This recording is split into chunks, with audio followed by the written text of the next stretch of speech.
नमस्कार, मैं हूं आपके साथ आस्था कौशिक और आप देख रहे हैं चुनाव एक्सप्रेस की ये महाबहस। पूर्वांचल का सियासी घमासान तेज हो चुका है।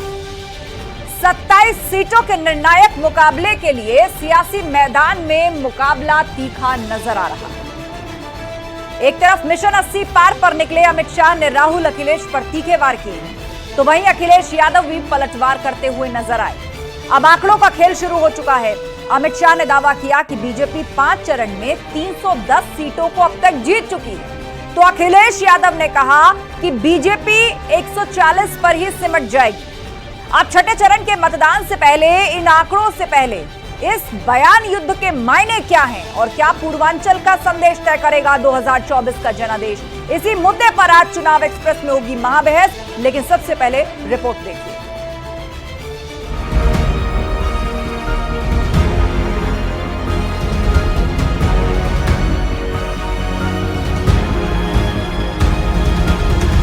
सत्ताईस सीटों पर बाकी घमासान, जंग नहीं आसान।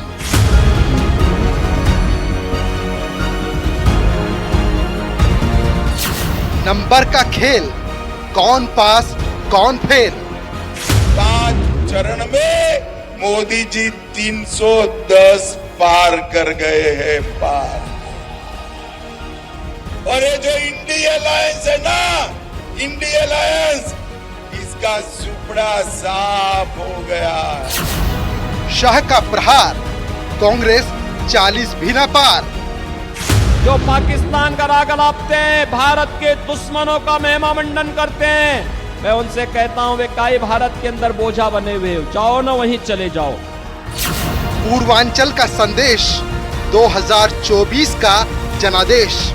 शहजादे वाली टीम बनी है, यही आपको शह देगी और यही मात देने का काम करेगी इस बार।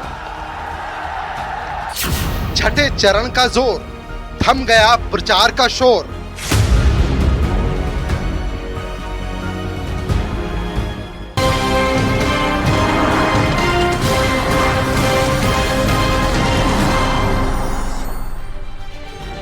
और इस पर चर्चा के लिए हमारे साथ गेस्ट पैनल जुड़ चुका है। हीरो वाजपेयी जी हैं, बीजेपी प्रवक्ता फखरुल हसन चांद जी हैं, सपा प्रवक्ता प्रियंका गुप्ता जी, कांग्रेस की प्रवक्ता, सुभाषपा के प्रवक्ता सुनील अरकवंशी हमारे साथ जुड़ गए हैं और थोड़ी देर में वरिष्ठ पत्रकार भी हमारे साथ होंगे। आप सभी मेहमानों का स्वागत है। चर्चा की शुरुआत करते हैं और सबसे पहले कमेंट समाजवादी पार्टी और कांग्रेस। सबसे पहले फखरुल जी आप, और यही सवाल फिर प्रियंका गुप्ता जी से भी मेरा। सबको स्क्रीन पर लाइए पीसीआर। गृह मंत्री अमित शाह ने यह दावा किया है और उत्तर प्रदेश में वो ताबड़तोड़ जनसभाएं भी कर रहे हैं कि 5वें चरण के बाद 310 सीटें तो बीजेपी जीत चुकी है। कांग्रेस और गठबंधन को इस बार 40 सीटें भी नहीं आने जा रही। यह दावा गृह मंत्री अमित शाह का। फखरुल हसन जी।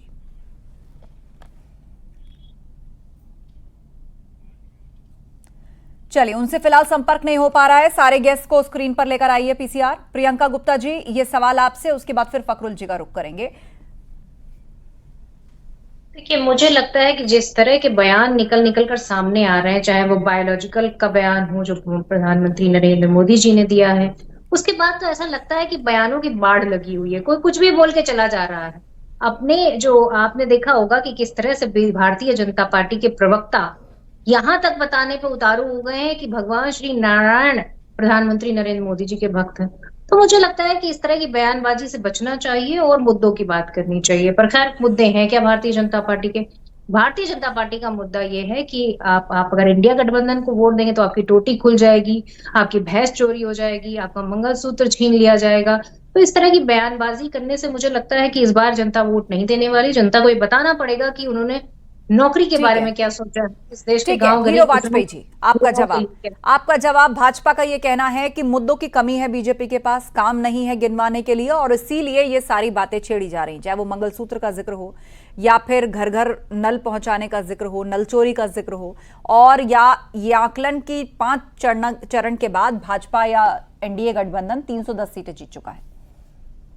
बात कर रही थी, यही लोग सनातन, हिंदू आतंकवाद, तमाम ऐसी गैर जरूरी चीजें जिनका चुनाव में कोई उपयोग नहीं बरगलाने के लिए करते, तुष्टीकरण के लिए इस तरह की तमाम बातें की गई कि वोट बैंक एक तरफ एकत्रित हो जाए। जबकि हमने कास्ट, क्रीड, रिलीजन से ऊपर योजनाएं चलाई जिसमें किसी धर्म, किसी जाति के वर्ग के भेद बिना करते हुए सारी सरकार की योजनाएं पहुंची और अगर विपक्ष चुनाव में तमाम बातें उठाएगा तो उसका जवाब देना भी जरूरी है। मुझे लगता है कई बार गैर जरूरी बातों का जब जवाब दिया जाता है तो विपक्ष को बहुत अखरता है, और उसी तरह से ये बातें हैं जो बयान आते हैं। कई बार आप कहते हैं ऐसा होगा, ऐसा होगा, ऐसा होगा, तो उसका कारण ये होता है कि पहले वो विषय आपने छेड़ा होता है और ये मजबूरी होती है। डिबेट में भी कभी कभी आप देखें, डिबेट किसी विषय पे हो रही होती है, कोई गैर जरूरी बात आ जाती है, हम जवाब देने के लिए मजबूर हो जाते हैं कि अगर हम जवाब देने से भागेंगे तो लोग सोचते भाग रहे हैं। वही हालत इस तरह के बयानों की है कि बयान जो इंडिया गठबंधन दे रहा है, ना कोई नेतृत्व है, ना कोई नीति है, ना कोई नियत है, और ना ही कोई एजेंडा है जनता के लिए। केवल एक ही एजेंडा है, मोदी हटाओ,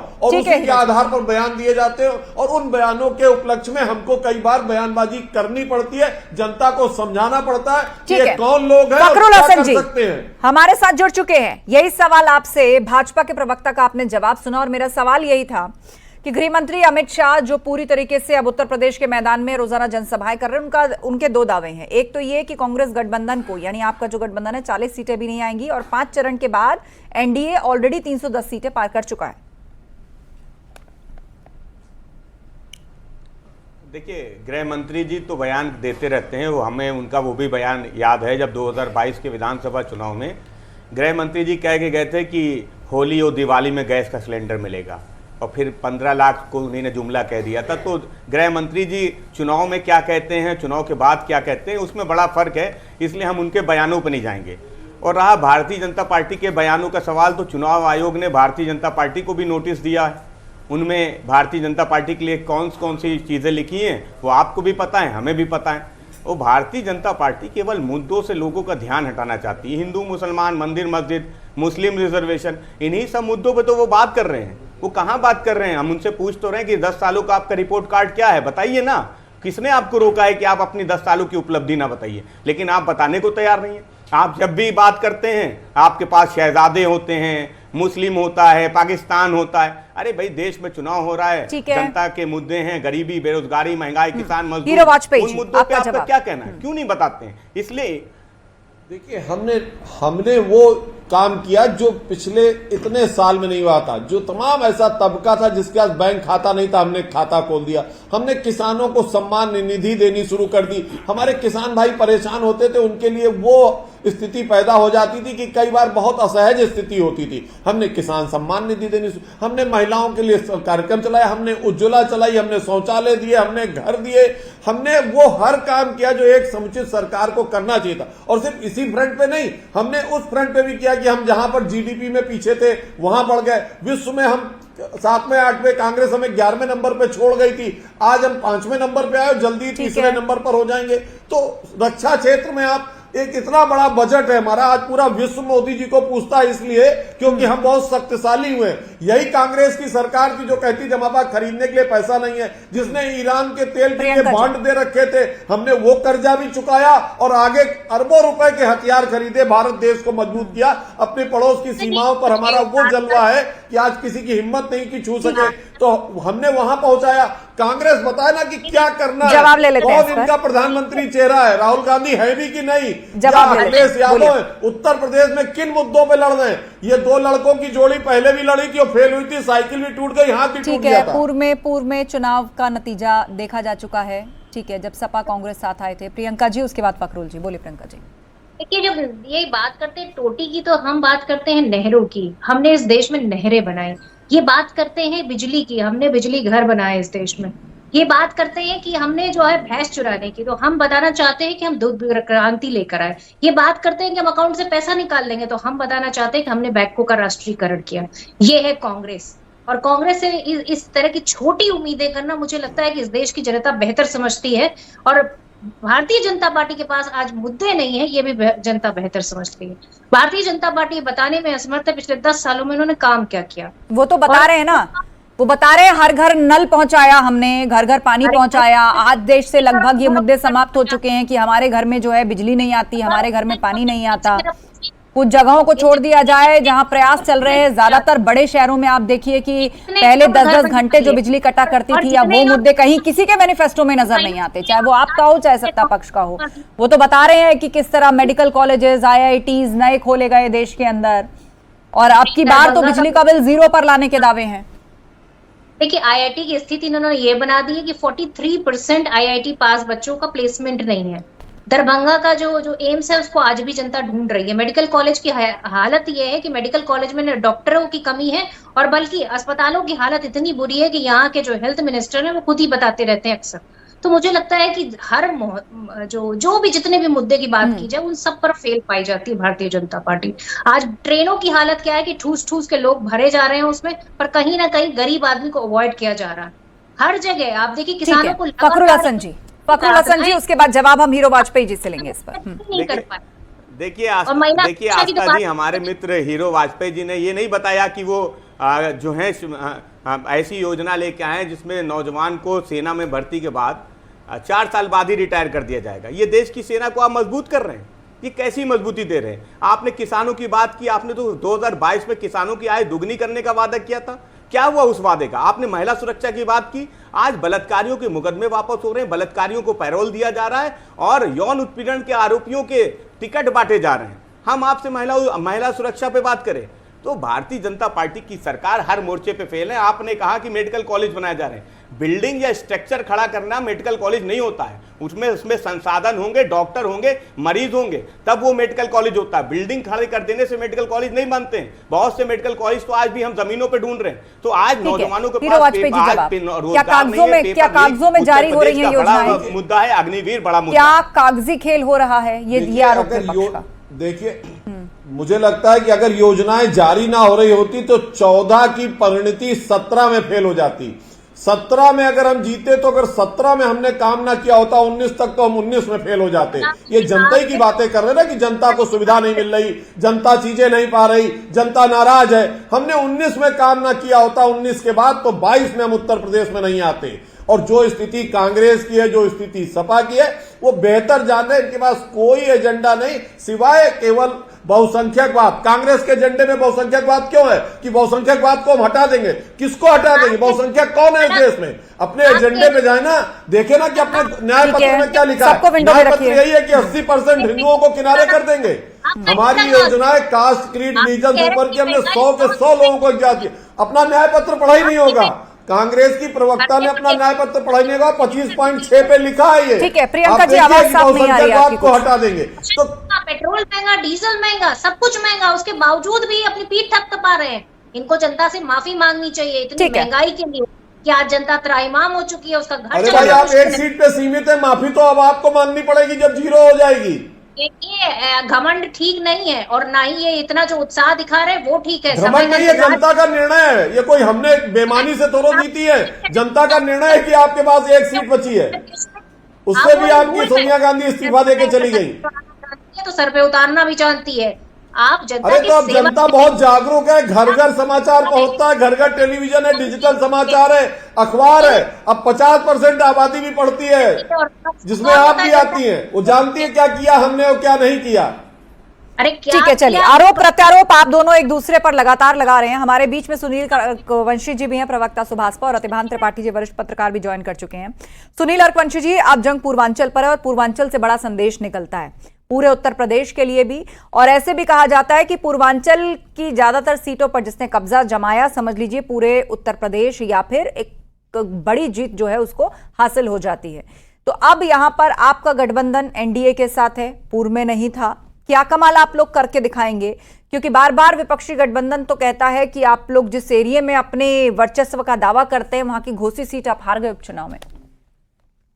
नहीं, बिल्कुल हम घोसी सीट पर भी चर्चा करेंगे और घोसी सीट जो लोकसभा की है उस पर भी चर्चा करेंगे। और पूर्वांचल जो आज देश का रास्ता तय करता है, पूर्वांचल से ही माननीय प्रधानमंत्री जी बनारस से ही आते हैं। तो पूर्वांचल वाकई में बहुत खास है। और पूर्वांचल जिसकी आप अभी चर्चा कर रही थी कि हम जिसके साथ गठबंधन करते हैं और अपने एरिया की सीट आ जाते हैं, तो ये उपचुनाव था। उस उपचुनाव को लेकर कोई बहुत बड़ी चर्चा नहीं करनी चाहिए, मगर ये देश का चुनाव है। माननीय प्रधानमंत्री जी को आज तीसरी बार प्रधानमंत्री बनाने के लिए उत्तर प्रदेश ही नहीं पूरा देश लगा हुआ। और उत्तर प्रदेश में खास तौर से आप किसी भी एक भी लोकसभा सीट उठाकर देख लीजिए, आप उस पर जाएंगे तो हर व्यक्ति यही चाह रहा है कि माननीय प्रधानमंत्री जी प्रधानमंत्री बने।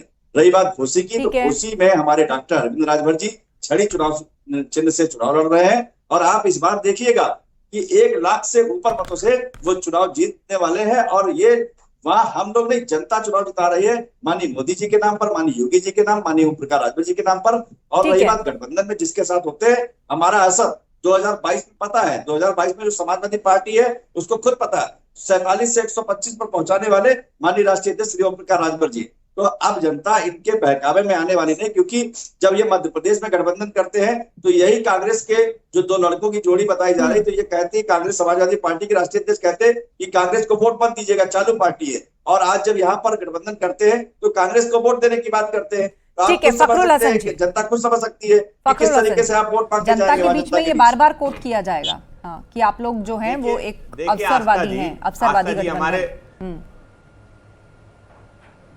देखिए 2019 में जो लोग अलग चुनाव लड़े थे, 22 में हमारे साथ लड़े थे, उनके बयान क्या हैं, कौन कौन से गाने गाते थे, हम याद दिलाए क्या अपने मित्र को। इसलिए बयानों पे मत जाइए, और कौन अवसरवादी है कौन अवसरवादी नहीं है वो पूरा देश जानता है। हमें आपके सर्टिफिकेट की जरूरत नहीं है, हम तो आपसे मुद्दों पे सवाल पूछ रहे हैं। आप भारतीय जनता पार्टी के साथ आज बैठे हुए हैं, मैं पूछ रहा हूँ 69,000 शिक्षक भर्ती में ओबीसी को आरक्षण नहीं मिला, क्या किया आपने? दिल्ली में पुलिस भर्ती में ओबीसी को आरक्षण नहीं मिला, क्या किया आपने? आपसे बड़ा अवसरवादी कौन है जो पिछड़ों की राजनीति करते हैं? पिछड़ों के नाम पे सत्ता में आप सत्ता की मलाई काट रहे हैं, और पिछड़ों का जब हक की बात आती है तो खामोश होकर बैठ जाते। आपसे बड़ा अवसरवादी कौन है? इसलिए आपके सर्टिफिकेट की जरूरत कम से कम समाजवादियों को नहीं है। रतिभान त्रिपाठी जी से कमेंट लेते हैं। रतिभान जी, अब पूर्वांचल की जंग है, 5वें चरण के लिए, माफ कीजिए 6ठे चरण के लिए चुनाव प्रचार थम चुका है। जिन मुद्दों की बात हुई, जो मुद्दे उठाए गए, पूर्वांचल की जनता तक पहुंचाए गए। इस बीच प्रधानमंत्री मोदी की रैलियां, गृह मंत्री अमित शाह की रैलियां, बड़ा रोड शो, जनाधार, बहुत कुछ है जिसे बीजेपी आगे रख रही है। और वहां जुटती भीड़ को कह रही है कि देखिए ये चुनाव जो है वो एक तरफा है। लेकिन दूसरी तरफ विपक्षी पार्टियों की भी जो रैली हमने देखी, जो भगदड़ की तस्वीरें आई, उसको लेकर भी पॉलिटिक्स हुई।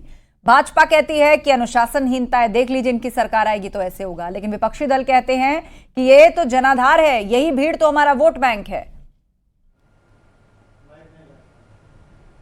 देखिए, ये चुनाव जो है 6ठे चरण की जो लड़ाई है बड़े रोचक दौर में है। और मेरा ये मानना है कि जो इस चुनाव में मुद्दे कम, अफवाहें और भ्रम ज़्यादा पैदा किए गए हैं, वो कुछ ज़्यादातर तो विपक्ष की ओर से, कुछ पक्ष की ओर से भी।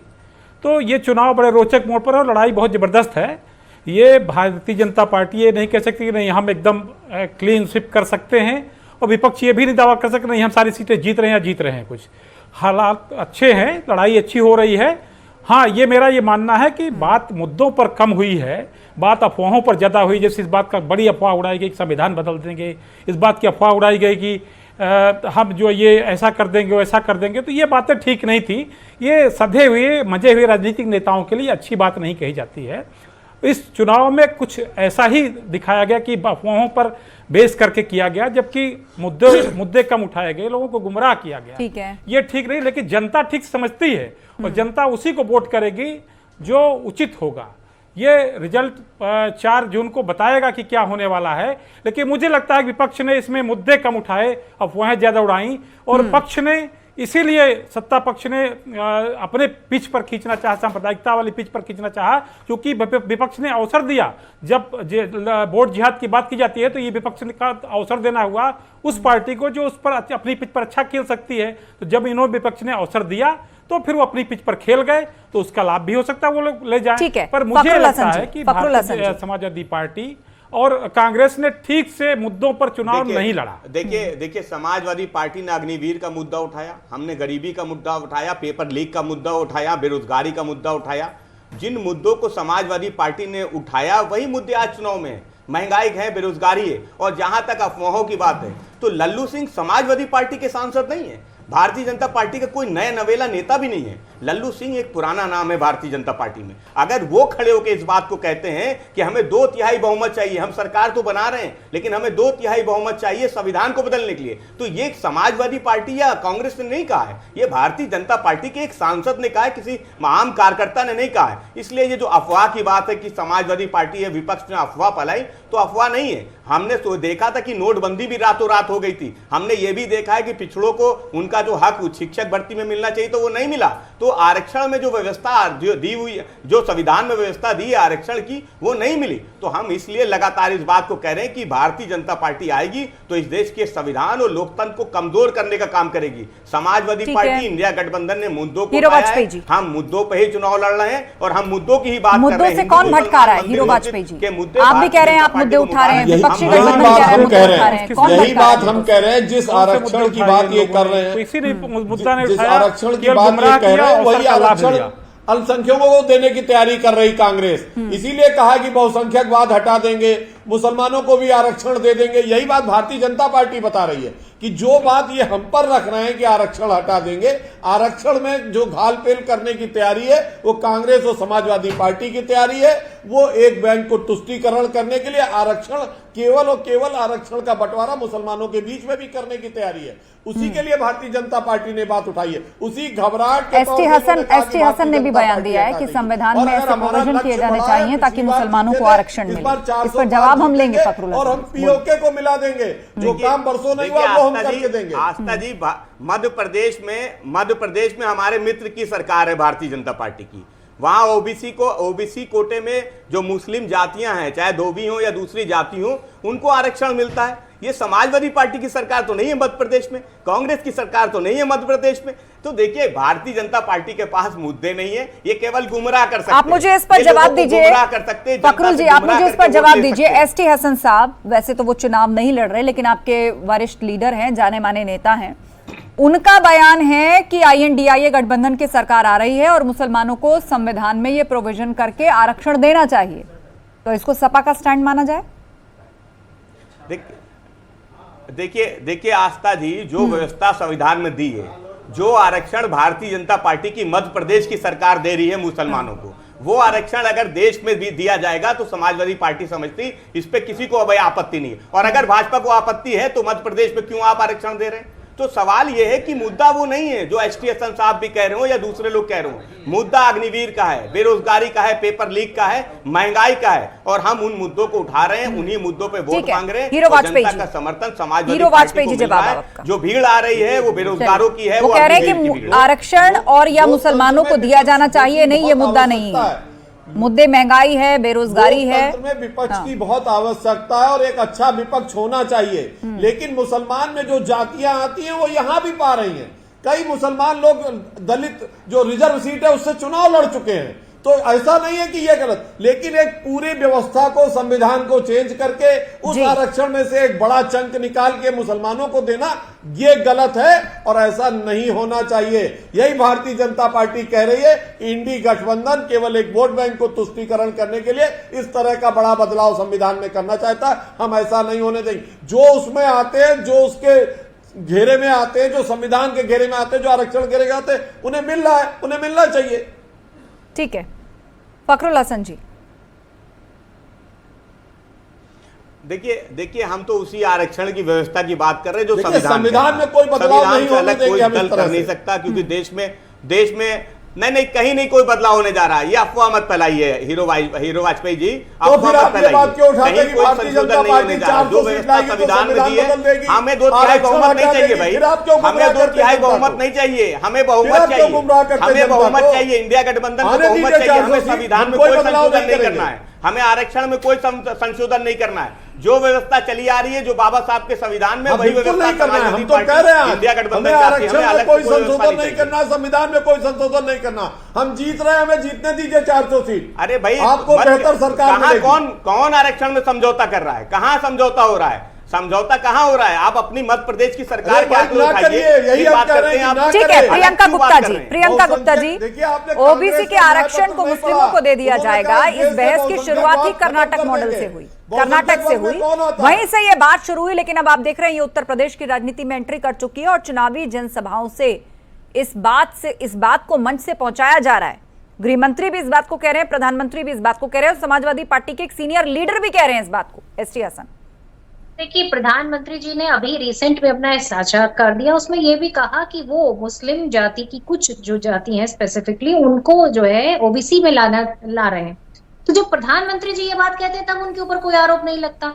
लेकिन खैर जाने दीजिए, जो भी सिस्टम बना हुआ है वो संविधान द्वारा आरक्षण है। संविधान में धर्म के आधार पर कोई आरक्षण नहीं है, इसलिए हम संविधान को मानते हैं। ये जितने भी आरक्षण है ये सोशल और इकोनॉमिक बेस पर दिए गए हैं, और इस आरक्षण का विरोध आज तक किसी ने नहीं किया। कर्नाटक में 10 साल तो सरकार इनकी भी रही, इनसे पूछ लीजिए, 10 साल से बल्कि ज्यादा ही रही होगी, तो इनसे पूछ लीजिए इन्होंने क्यों नहीं बंद किया उस आरक्षण को।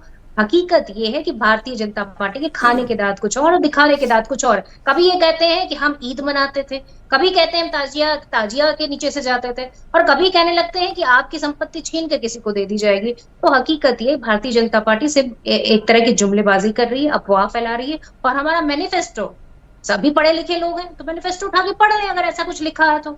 ऐसा कुछ नहीं लिखा हमारे मैनिफेस्टो में। हमारे मैनिफेस्टो में ये है कि सोशल इकोनॉमिक बेसिस पे मैं जिम्मेदारी से इस चैनल पे कह रहा हूँ कि आपके न्याय पत्र में लिखा है कि बहुसंख्यकवाद खत्म कर देंगे। बताइए ना, आपने पढ़ा नहीं है प्रियंका जी अपना न्याय पत्र? आप बिरयानी खाते हैं, अपना न्याय पत्र पढ़ा नहीं है? आप एक तरफ कहते हैं कि जिम्मेदारी से कह रहा हूँ, कहा बहुसंख्यकवाद खत्म कर देंगे, कांग्रेस के न्याय पत्र में लिखा है। से चंदा बता रहा हूँ 25.6 नंबर पे लिखा है, पढ़िए न्याय पत्र। आप लेता है वैक्सीन बनाने वाली कंपनी से चंदा कौन लेता है? बिना पढ़े आते हैं आप लोग, अपना न्याय पत्र पढ़ा नहीं। कांग्रेस के प्रवक्ता ने अपना न्याय पत्र नहीं पढ़ा, मैं जिम्मेदारी से कह रहा हूँ। कर लाते हैं या महंगा बेचते हैं, उसकी जिम्मेदारी कौन लेता है? उससे जो पोल्यूशन होता है, उससे जो लोगों की डेथ होती है, उसकी जिम्मेदारी कौन लेता है? मेरी बात पे जवाब दीजिए कि आपके घोषणा पत्र में लिखा है कि नहीं लिखा कि बहुसंख्यकवाद खत्म कर देंगे इस देश से? दवाएं फेल हो गई थी, उन दवाओं को अप्रूव किसने किया? भारतीय जनता पार्टी ने किया। और भारतीय जनता पार्टी एक तरह से भ्रष्टाचार पर लिप्त है, भ्रष्टाचारियों को अपनी वॉशिंग मशीन से धुल रही है और लगातार अपनी पार्टी में पद दिए जा रही है, चाहे वो सीएम। इस चुनाव में ये मुद्दा भी बहुत होता है। आप दोनों शांत हो जाइए, आप दोनों शांत हो जाइए।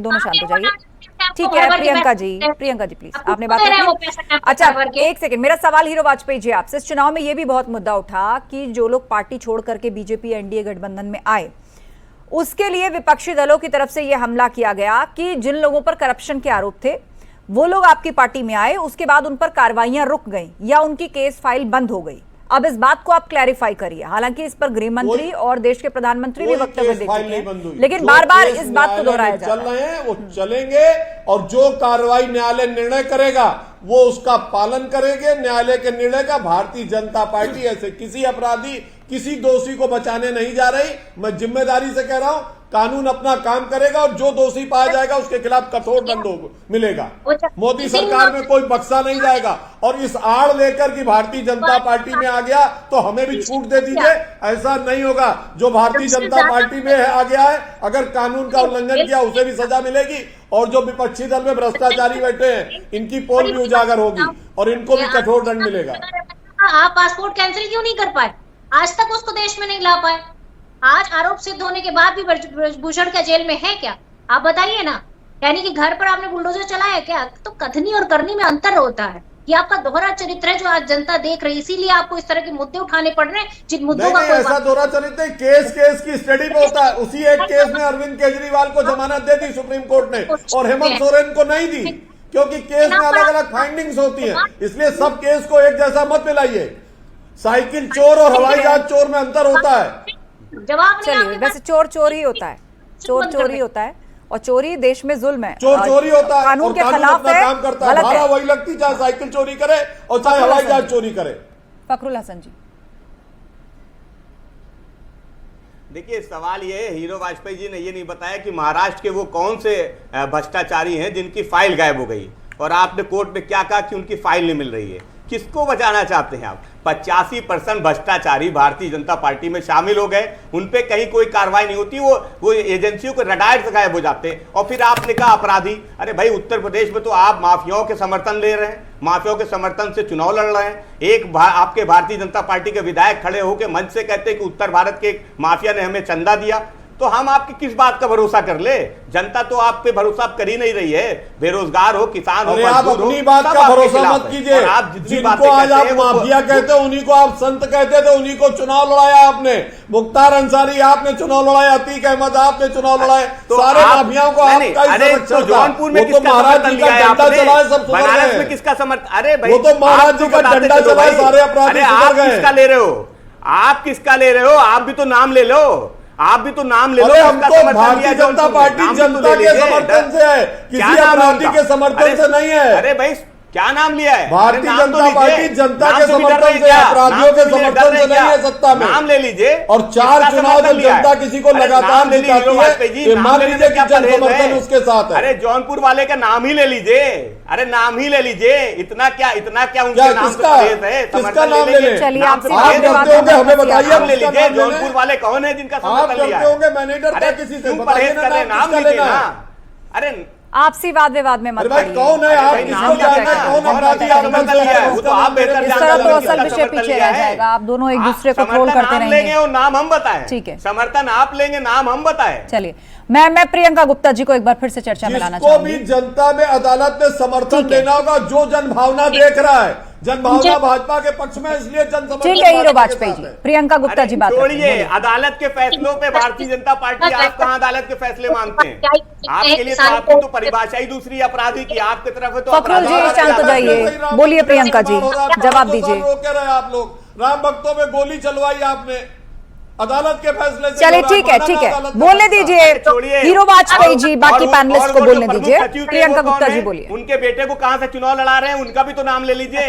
हमें सब मालूम है, आप जो सवाल कीजिएगा सब। किसानों को इन्होंने क्या दिया है, क्या किसानों को ये देंगे कि किसानों को ये एमएसपी देंगे कि नहीं देंगे? जिन किसानों को इन्होंने खालिस्तानी कहा, जिनके ऊपर केस लगा के केस वापस लेंगे कि नहीं लेंगे, उनसे माफी मांगेंगे कि नहीं मांगेंगे? ये बताएं कि 3 काले कानून जो लेकर आए थे उसमें 700 से ज्यादा किसानों की डेथ हुई, उनको क्या ये कंपनसेशन देंगे कि नहीं देंगे? मैं पूछना चाहती हूँ कि किसान जो आवारा पशुओं की समस्या से पूरी तरह से ग्रसित है, आज भी पूर्वांचल का किसान तो मन बनाए बैठा है कि इस बार किस तरह से सत्ता से आपको बेदखल करना है। तो उनके लिए समस्याओं का समाधान है आपके पास? अगर है तो आप बताएं कि आप आवारा पशुओं से कैसे निजात दिलाएंगे। आप बताइए कि एक महिला की जो है अभी तार जो होते हैं, करंट लग गया, जो कटीले तार होते हैं उससे करंट लग गया, उसकी डेथ हो गई, उसके लिए क्या है आपके पास? आप बताइए कि जो किसान कर्ज के बोझ तले दबा जा रहा है उसके लिए क्या है? किसान के ट्रैक्टर पे जो आपने जीएसटी लगाया उसके लिए आपके पास क्या है? किसान की खाद की बोरी से 10 किलो आपने खाद निकाली, उसके लिए क्या है? आप बताइए और जवाब दीजिए। इस देश के किसान को वो तक रहा है और वो सुनना चाहता है कि आपके पास उसके लिए कुछ है भी इस बार मैनिफेस्टो में, या सिर्फ और सिर्फ खोखले वादे हैं? और जब किसान अपने धरने पर बैठे तो उसके लिए कांटे बिछाइए, उसके आंखों में आंसू गैस के गोले छोड़िए। ये हकीकत है आपकी, मैं जो बता ठीक है, रही हूँ। हीरो पूरे वाजपेयी जी, देश ने आपका देखी जवाब। देखिए, ये जो किसान बैठे एक सेकंड थे, सुनील कुछ जी। लोगों के भरपाई पे आए थे, देखिए धीरे धीरे दोबारा भी आए और चले गए।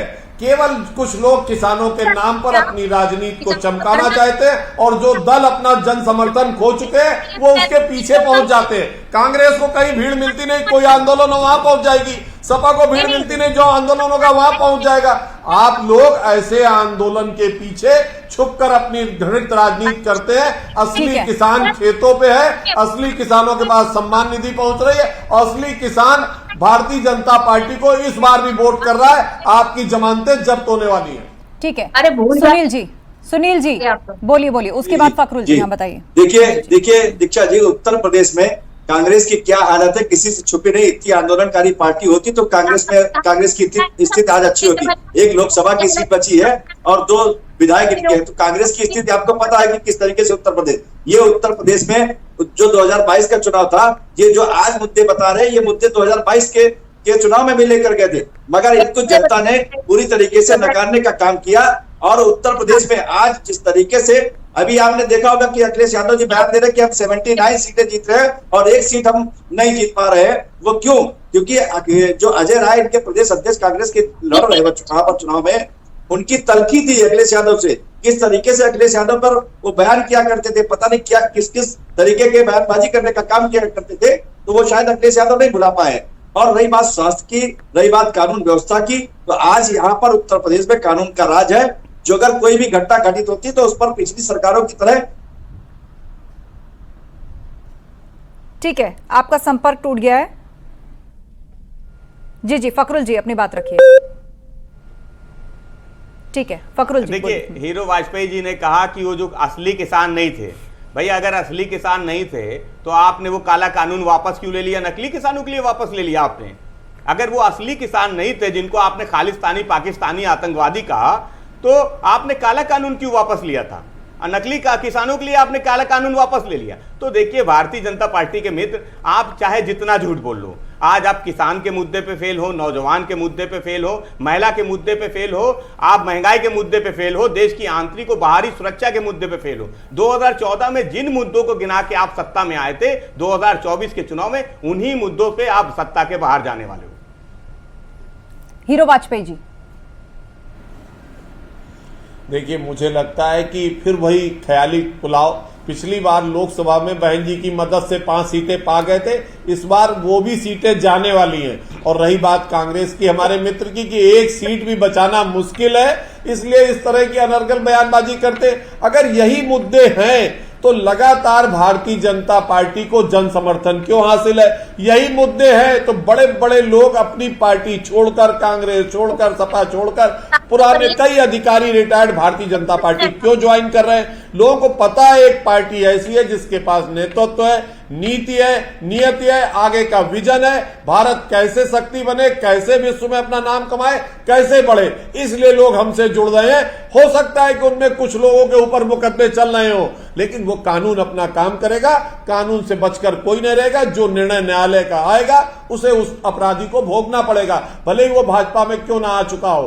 तो मेरा मानना एक है कि भारतीय जनता पार्टी मोदी जी के नेतृत्व में पुनः तीसरी बार देश में सरकार बनाने जा रही। जनता का आशीर्वाद हमारे साथ बना हुआ है, क्योंकि हमारे पास एक विश्व में सर्वाधिक चर्चित नेतृत्व है, सर्वाधिक प्रसिद्ध नेतृत्व है। ठीक है, रतिभान त्रिपाठी जी, पूर्वांचल में अब क्या होगा आगे? अब आप देखिए, छठा चरण भी नजदीक है और 7वां चरण, अब लगभग चुनाव खत्म हो जाएंगे। मुझे लगता है कि हार्डली 10 दिन भी नहीं बचे हैं जब देश में वोटिंग खत्म होने जा रही है। छठे चरण के चुनाव प्रचार और 7वें चरण का भी चुनाव प्रचार अभी चल रहा है उन जगहों पर। तो जिन मुद्दों की बात हो रही है और दावे हो रहे हैं कि 5 चरण के बाद हमने 310 पार कर लिया है, या विपक्षी गठबंधन की 40 सीटें भी नहीं आएंगी, एक तरफ ये दावे, दूसरी तरफ आप विपक्षी नेताओं और जिस तरीके से मुद्दों और स्टाइल ऑफ कैंपेनिंग जो है वो जनता के बीच में पहुंचा रहे हैं। अब क्या होगा आगे देश में? मतलब ये जो 2 चरण का चुनाव प्रचार है उसमें अभी और क्या देखेंगे? मुझे लगता है कि आज छठे चरण का जो चुनाव प्रचार है वो थम गया है। अब 7वां चरण ही बचा है प्रचार के लिए, तो बाकी नेता खाली है और पूर्वांचल को पूरा मथेंगे। और जो ये मौजूदा सिनेरियो है उसमें कुछ सीटों पर लड़ाई दिख रही है, वो लड़ाई जारी रहेगी। और मुझे लगता है कि भारतीय सरकार कौन बनाएगा ये तो वक्त बताएगा, जनता बताएगी। लेकिन इस उत्तर प्रदेश में या देश के और हिस्सों में, खासतौर से उत्तर प्रदेश में, जो पार्टियों ने जनता को गुमराह करने की कोशिश की है वो बहुत खतरनाक बात है। राजनीतिक दलों के लिए एक बड़ा भारी गलत संदेश है कि राजनीतिक दल ही अगर जनता को गुमराह करेंगे तो देश की जनता का क्या होगा, प्रदेश की जनता क्या होगा? क्या गुमराह करके ही लोग वोट लेना चाहते हैं? क्या गठबंधन करके लोगों को गुमराह करने की कोशिश से ही चुनाव जीते जा सकते हैं? क्या सच्चाई की राह पर चुनाव नहीं जीते सकते? क्या क्षणिक गठबंधन को ही सरकारी गठबंधन मान लिया जाना चाहिए? क्या देश में राजनीतिक दलों के पास मुद्दे नहीं है? क्या सत्ता पक्ष के पास सच बात कहने की बात नहीं है? क्या विपक्ष के पास सच्ची बात लेकर जनता के पास जाने के मुद्दे नहीं है? तो जिस तरीके से ये माहौल बनाया गया है, गुमराह करने वाला माहौल, ये जनता के हित में नहीं है और उन दलों के हित में भी नहीं जो इस तरह गुमराह कर रहे हैं। ठीक है, पहले भी आप देखिए, फखरुल जी, क्या विपक्षी पार्टियां गुमराह कर रही हैं? 19 में गुमराह किया, 22 में क्या किया गया, परिणाम क्या है जनता समझ रही है। मुझे यह लगता है कि आगे चल करके इसका परिणाम बेहतर ही दिखेगा। जनता सब समझ रही है और जनता को पता है कि उसे क्या करना चाहिए। जनता सर्वोपरि। फखरुल जी, देखिए, इनका कहने का मतलब है कि भारतीय जनता पार्टी को वोट दे दो, अपने मुद्दे मत गिनाओ। आप मत बताओ कि अगर आपका आरक्षण नहीं, ये मुद्दे क्या गिना रहे हैं? ये तो गुमराह कर रहे हैं। आप मत बताओ महंगाई, ये गुमराह की ये धर्म के आधार पर आरक्षण की बात कर रहे हैं। क्या संविधान में इस बात की व्यवस्था है? संविधान को कौन खराब कर रहा है? संविधान को वो लोग खराब कर रहे हैं जो संविधान में मुसलमानों को आरक्षण देना चाहते हैं। मुसलमानों को आरक्षण देना अगर संविधान में व्यवस्था हो तो जरूर करनी चाहिए। मुझे लगता है कि संविधान की व्यवस्था में अगर व्यवस्था हो तो जरूर करना चाहिए, लेकिन संविधान व्यवस्था नहीं है तो नहीं करना चाहिए। संविधान की रक्षा शांत हो जाइए। रतिभान जी, मेरे रिक्वेस्ट है आप शांत हो जाइए। आप तो रोज ही पैनल संविधान की रक्षा की आप शांत हो जाइए, बाकी लोगों को कर्नाटक में शराबिया मुसलमानों को आरक्षण। ठीक है, मेरे पास लास्ट 1.5 मिनट का वक्त है। धर्म के आधार पर आरक्षण नहीं होना चाहिए। अगर व्यवस्था आरक्षण में है संविधान में तो जरूर होनी चाहिए। ठीक है, प्रियंका दिखा दीजिए हमको। आप तो इतने बड़े वरिष्ठ पत्रकार हैं, आपके पास अगर लिखा हुआ संविधान होगा व्यवस्था है तो जरूर होना चाहिए। आपका जी दूसरा प्रवक्ता भी लिखा के बैठाया कीजिए, हमें दिक्कत नहीं है, 10 बैठाया कीजिए, लेकिन बैठाया कीजिए, लिखवा दिया कीजिए। नहीं, मैं प्रवक्ता नहीं हूँ, मैं पत्रकार हूँ। मैं आपको चार चलिए आप दोनों आपसी बात आपको नहीं कह सकते, मुझे क्या पैनल पर होते हैं, आपसी बात ही नहीं और एक दूसरे को क्यों कर रहे हैं आप? आपकी क्या स्थिति है? आपकी क्या अपने अपने समय पर सभी बात करते हैं और डिबेट्स में तो ये होता ही है। ठीक है, शांत हो जाइए, बात सुन लीजिए प्रियंका जी की। ठीक है, बात सुन लीजिए। देखिए जनता तय करती है, जनता तय करती है। आप दोनों ने अपनी अपनी बात रखी, अपनी आप रजत तक जन्म देना चाहते हैं, आप सांप्रदायिक। अब लास्ट मिनट में आप क्या चाहते हैं? मैं ऑडियो डाउन करवा दूं आप दोनों का? रोज पैनल पे बैठते हैं। सांप्रदायिकता की बात कह रहे हैं, आप अगर सांप्रदायिकता फैलाएंगे तो सांप्रदायिकता का विरोध करूंगा, लगातार विरोध करूंगा, ऑलरेडी आप मीडिया का विरोध करूंगा। अगर आप पत्रकार हमारे बीच में आप मुसलमान छोड़ दीजिए इस बात को। प्रियंका जी बोलिए, प्रियंका जी की आवाज जाएगी ऑन एयर। बोलिए प्रियंका की बात करिए। देखिए, मुझे लगता है कि रतिभान जी यहाँ जो बातें कर रहे हैं वो वाकई में गुमराह हो चुके हैं। लगातार वो गुमराह होने की बात कर रहे हैं, पर मैं उनसे पूछना चाहती हूँ कि हमने कहाँ लिखा है? हमने मैनिफेस्टो में तो कहीं मेंशन नहीं किया। जब हमने लिखा ही नहीं तो उस बात को यहाँ ये वरिष्ठ पत्रकार होने के नाते कृपया न दोहराएं। मुझे लगता है कि थोड़ा वो विवादास्पद बयान से बचें, क्योंकि वो पत्रकार है। राजनीतिक लोग तो झूठ बोलते ही हैं, जैसे भारतीय जनता पार्टी लगातार झूठ बोल रही है कि कैसे आपकी टंकी ले जाएंगे, कैसे आपकी भैंस ले जाएंगे, कैसे आपका मंगलसूत्र ले जाएंगे। देखिए हंस रहे हैं यहाँ बैठ के। तो ये सब बातें वाकई में हास्यास्पद हैं, इसमें आपका कोई दोष नहीं है। भारतीय जनता पार्टी पूरी तरह से हास्यास्पद बयान देती चली आ रही है लगातार मंचों से। उसको यही नहीं पता है कि हमें किस मुद्दे पर लड़ना है, इस बार चुनाव में वो किन मुद्दों को लेकर जा रही है। और जनता की कहीं बात ही नहीं करती है भारतीय जनता पार्टी। सिर्फ लास्ट कमेंट मेरे पास 30 सेकंड का वक्त है। प्रियंका जी, आपने कहा कि मुद्दों के नाम पे बरगलाया जा रहा है, डराया जा रहा है। हीरो वाजपेयी जी, आप जवाब दीजिए इस बात पर। अपनी पत्रकारिता पर सर्टिफिकेट लेने की जरूरत नहीं है, किसी को किसी से सर्टिफिकेट लेने की जरूरत नहीं। Hero Vajpayee ji, last comment को मैं ठीक से जानता हूँ, वो मुझे जानते हैं। आम जनमानस के लिए बनाई, हमने ऐसा काम खड़ा किया जिससे विपक्षी दल बौखलाए हुए, देश को लूटने वालों को एक तरफ किनारे कर दिया, भ्रष्टाचारियों को किनारे कर दिया, लुटियन जोन में जो जमी जमाई राजनीति थी कुछ लोगों की उसे किनारे कर दिया। वही बौखलाए हुए लोग हैं जो इस तरह की बातें करते हैं। ना नेतृत्व है, ना नीति है, ना नियत है, ना विजन है। और भारत को कहां छोड़कर गई थी कांग्रेस, और 10 साल में आज भारत कहां है, इसकी कल्पना जब तक खुद नहीं करेंगे तब तक जनता के समर्थन की आस नहीं कर सकते। जनता का समर्थन भारतीय जनता चलिए, नंबर का खेल है, कौन पास होगा और कौन फेल, ये सब जनता तय करेगी। कुल मिलाकर छठे चरण का सियासी प्रचार जो है वो थम चुका है। अब वोटिंग होगी और उसके बाद 7वां चरण आम चुनाव संपन्न हो जाएंगे। आप सभी पैनलिस्ट का शुक्रिया चर्चा के लिए। पूर्वांचल का सियासी घमासान तेज है। 27 सीटों के निर्णायक मुकाबले के लिए सियासी मैदान में ये तीखा मुकाबला है। एक तरफ मिशन 80 पर एनडीए गठबंधन है, तो वहीं दूसरी तरफ अखिलेश यादव भी लगातार भाजपा नेताओं के वार का पलटवार करते दिख रहे हैं। कुल मिलाकर आंकड़ों का खेल अब शुरू हो गया है। महाबहस में इतना ही। चुनाव एक्सप्रेस कल फिर आपके सामने हाजिर होगी, उसकी महाबहस लेकर फिर आएंगे। फिलहाल ब्रेक, खबरें जारी हैं।